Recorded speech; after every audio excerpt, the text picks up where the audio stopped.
Search operation జరుగుతుంది. అదేవిధంగా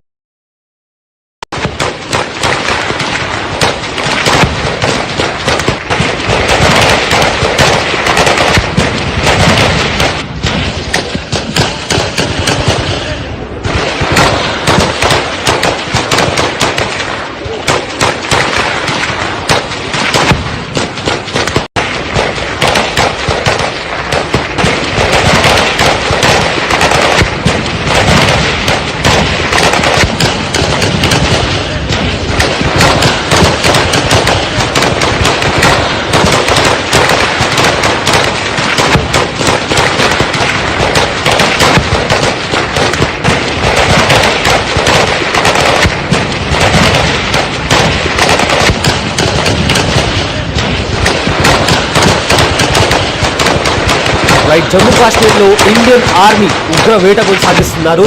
పహల్గామ్లో విచక్షణ రహితంగా అక్కడికి వచ్చిన అమాయకులపైన కాల్పులకు తెగబడ్డారు ఉగ్రవాదులు. అయితే ఈ నేపథ్యంలో ఇండియన్ ఆర్మీ అలర్ట్ అయింది. అటు ఎల్ఓసి దగ్గర ఇటు జమ్మూ కాశ్మీర్లో కూడా జల్లెడ పట్టి ఎవరైతే ఉగ్రవాదులు దాక్కొని ఉన్నారో వాళ్లను పట్టుకొని మరి వాళ్ళను చేసి వాళ్ళను హతం చేసే విధంగా ముందడుగు వేస్తుంది ఇండియన్ ఆర్మీ. అయితే ఇదే నేపథ్యంలో కాశ్మీర్లోని ఒక కొండ ప్రాంతంలో మీరు బిగ్ టీవీ స్క్రీన్ పైన విజువల్స్ చూడొచ్చు.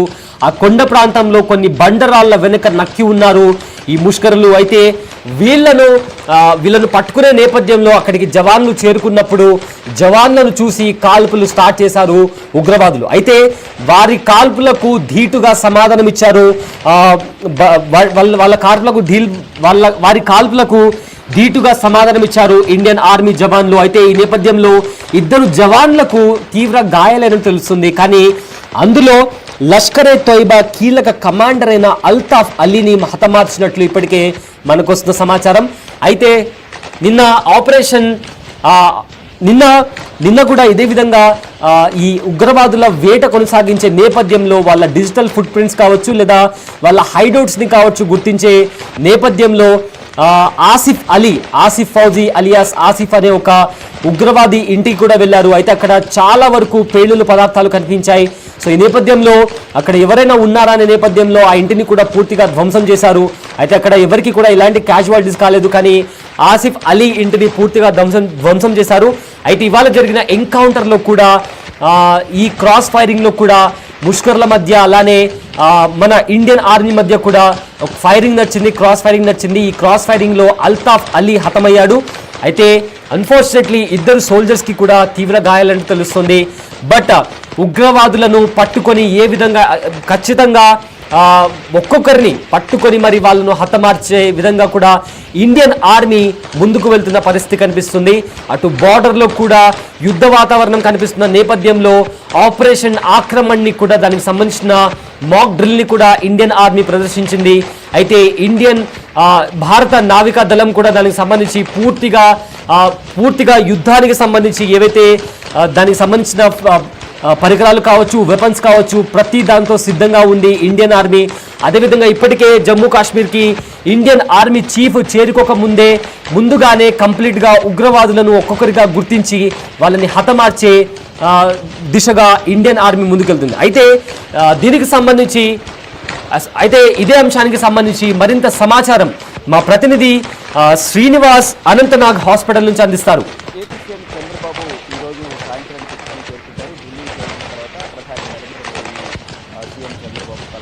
ప్రతి సమేతంగా భార్య భువనేశ్వర్ కూడా చంద్రబాబుతో పాటు ఢిల్లీ రాబోతున్నారు.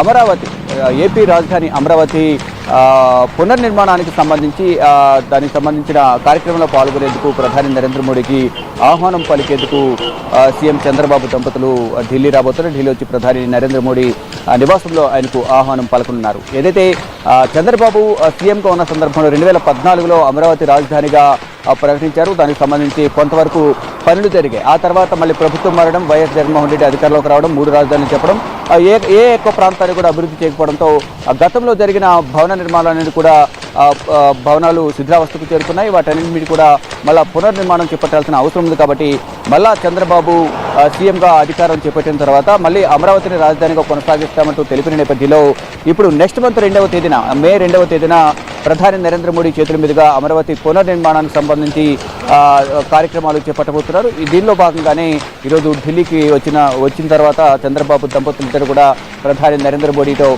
భేటీ కానున్నారు. దానితో పాటు అమరావతి పునర్నిర్మాణం, మరోవైపు రాష్ట్రానికి సంబంధించిన అభివృద్ధి కార్యక్రమాలకు సంబంధించి పెండింగ్ బకాయిలు ఏవైతే ఉన్నాయో దానికి సంబంధించిన అంశాలకు సంబంధించి ప్రధానంగా ఇటు పోలవరం కానీ, అమరావతి రాజధాని నిర్మాణానికి సంబంధించి గతంలో ఇచ్చిన హామీలు కానీ, మరోవైపు ఇతరత్ర ప్రాజెక్టులు ఏవైతే ఉన్నాయి, నీటి ప్రాజెక్టులు, రైల్వే ప్రాజెక్టులు, పోలవరం ప్రాజెక్టుకు సంబంధించిన అన్ని అంశాలకు సంబంధించి నిధులు, పెండింగ్ నిధులు ఏవైతే ఉన్నాయో ఆ నిధులకు సంబంధించి చొరవ తీసుకున్న నిధులు విడుదల చేయాలంటూ కూడా ప్రధాని నరేంద్ర మోడీని కోరే అవకాశం అయితే ప్రధానంగా కనిపిస్తోంది. మరి ముఖ్యంగా అమరావతి రాజధాని నిర్మాణానికి సంబంధించి పునర్నిర్మాణం రైట్, ఇండియా పాకిస్తాన్ మధ్య యుద్ధ వాతావరణం కనిపిస్తున్న నేపథ్యంలో కాశ్మీర్కి ఇండియన్ ఆర్మీ చీఫ్ కూడా చేరుకుంటున్నారు.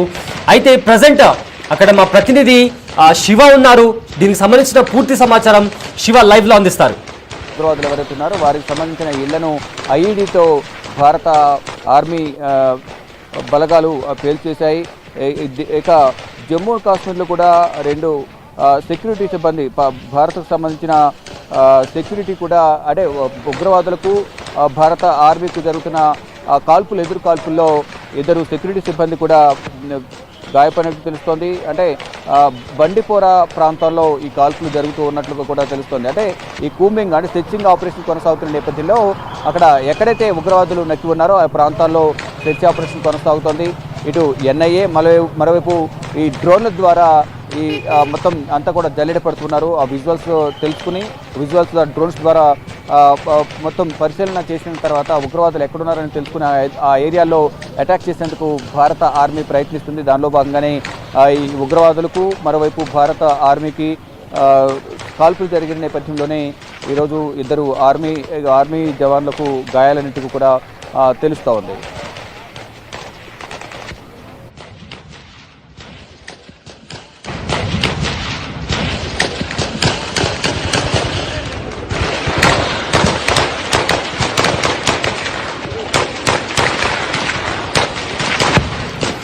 రైట్, ఇండియా పాకిస్తాన్ మధ్య యుద్ధ వాతావరణం కనిపిస్తుంది. ఈ నేపథ్యంలో చీఫ్ కూడా ఇక్కడికి వచ్చి పరిశీలిస్తూ ఉన్నారు. పెహల్గాంలోని ప్రాంతాన్ని, కాల్పులు జరిగిన ప్రాంతాన్ని కూడా మొత్తం అక్కడ ఉన్న భద్రతా బలగాలు కూడా ఏం జరిగింది, ఎలా ఇటువైపు నుంచి టెర్రరిస్టులు వచ్చి అటాక్ జరిగింది అనే దాని వివరాలన్నీ కూడా భారత ఆర్మీ చీఫ్కు వివరిస్తూ ఉన్నారు. ఇప్పటికే కేంద్ర హోంమంత్రి కూడా వచ్చి అక్కడ పరిశీలించి వెళ్ళారు. దీనికి సంబంధించిన నివేదికను ప్రధాని నరేంద్ర మోడీకి వివరించారు. అఖిలపక్ష సమావేశం జరిగింది.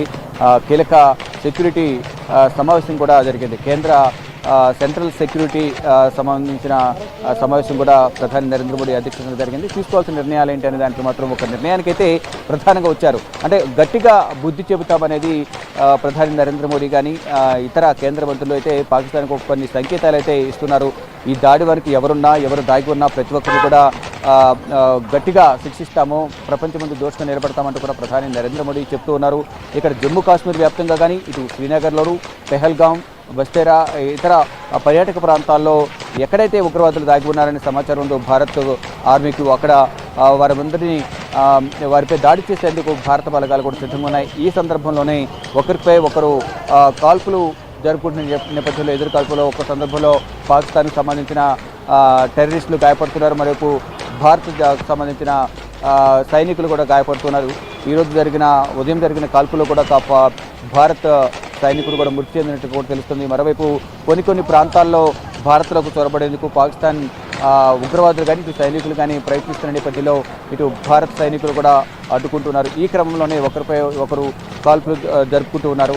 మొత్తంగా చూసుకుంటే ఏదైతే ప్రజెంట్ మనం పెహల్గాం వెళ్ళే రస్తాలో ఉన్నాం. పెహల్గాంకి ఒక 35 కిలోమీటర్ల దూరంలో ఉన్న శ్రీనగర్ నుంచి పెహల్గాం వెళ్తూ ఉన్నాం. ఇక్కడ ఎక్కడ చూసినా కానీ ఎప్పుడు మా షాప్స్ అన్నీ కూడా రద్దీగా ఉంటాయి, కానీ ఇప్పుడు ఈ కాల్పులు జరిగిన తర్వాత అంతా నిర్మానుష్యంగా ఉన్నాయంటూ కూడా ఎక్కడ టూరిస్టుల ఎక్కడ కనిపించడం లేదంటూ కూడా చెప్తున్నారు. ప్రజెంట్ మనం చూస్తున్న కొన్ని షాపులు చూస్తూ ఉన్నాం, అన్నీ కూడా ఖాళీగా దర్శనం వస్తున్నాయి. కానీ ఈ కాల్పులు జరగకముందు టూరిస్టుల రాకపోకలు అనేవి ఎక్కువగా ఉన్నాయి. ఎక్కువగా వాహనాలు కానీ, బస్సుల్లో కానీ వచ్చేవారు. వారందరితో ఇక్కడ అన్నీ కూడా తినుబండారాలు కొనుగోలు చేసేవారు కానీ, ఇతరత్ర వస్తువులు కొనుగోలు చేసేవారితో ఎక్కువగా రద్దీగా ఉండేది. కానీ ఇక్కడంతా కూడా నిర్మానుష్యంగా నార్మల్గానే ఉంది. ఇక్కడ మా వ్యాపారం అనేది వ్యాపారం నష్టం వాటిల్లుతోంది ఆ వ్యాపారానికి కూడా అని చెప్తూ ఉన్నారు. మా జీవనోపాధి ఏదైతే పర్యాటక ప్రాంతాల్లో వ్యాపారాలు చేసుకునే వ్యాపారులు ఎవరైతే ఉన్నారో జమ్మూ కాశ్మీర్కి సంబంధించి కానీ ఇటు శ్రీనగర్కి సంబంధించి కానీ పెహల్గాం, బస్తేరా, అనంతనాగ్ ఈ ప్రాంతాల్లో వ్యాపారాలు చేసుకునే వ్యాపారులందరూ కూడా ఈ కాల్పుల వల్ల మా జీవనోపాధి పోయింది అనేది కూడా వారంతా చెప్తున్నారు, ఆవేదన వ్యక్తం చేస్తూ ఉన్నారు. మళ్ళా ఎప్పుడు మామూలు స్థితికి వస్తామో మాకు తెలియదు అంటూ కూడా వారు చెప్తున్నారు. ఎక్కడ చూసినా కానీ దారి వెంబడి వారందరూ కూడా మంచిగా అందరినీ ఆప్యాయంగా పలకరిస్తూ ఉన్నారు. ఇటువంటి ఘటన జరగడం దురదృష్టం. గత 3 సంవత్సరాలుగా పర్యాటక రంగం అనేది జమ్మూ కాశ్మీర్లో అభివృద్ధి చెందుతుంది. కానీ ఉన్నట్లుండి ఇప్పుడు ఈ కాల్పులు జరపడం వల్ల ఆ ఎఫెక్ట్ అనేది మా మీద పడిందంటూ కూడా జమ్మూ కాశ్మీర్ ప్రజలైతే ఆవేదన వ్యక్తం చేస్తూ ఉన్నారు. అంటే మాకు మళ్ళా మంచి రోజులు ఎప్పుడు వస్తాయి, ఎప్పుడు మళ్ళా ఈ పర్యాటక రంగం మళ్ళీ ఊపందుకుంటుంది అనేది కూడా వారందరూ భావిస్తున్నారు. ప్రభుత్వమే తగిన చర్యలు తీసుకుని మాకు సహాయ సహకారాలు అందించాలి. త్వరితగతిన ఈ జమ్మూ కాశ్మీర్ను ఇటు శ్రీనగర్ కానీ పర్యాటక ప్రాంతాలు ఏవైతే ఉన్నాయో అవి రెగ్యులర్గా మళ్ళా నార్మల్గా నడిచే విధంగా కూడా భారత ప్రభుత్వం చొరవ తీసుకుని మాకు సహకరించాలంటూ కూడా జమ్మూ కాశ్మీర్ ప్రజలైతే చెప్తూ ఉన్నారు.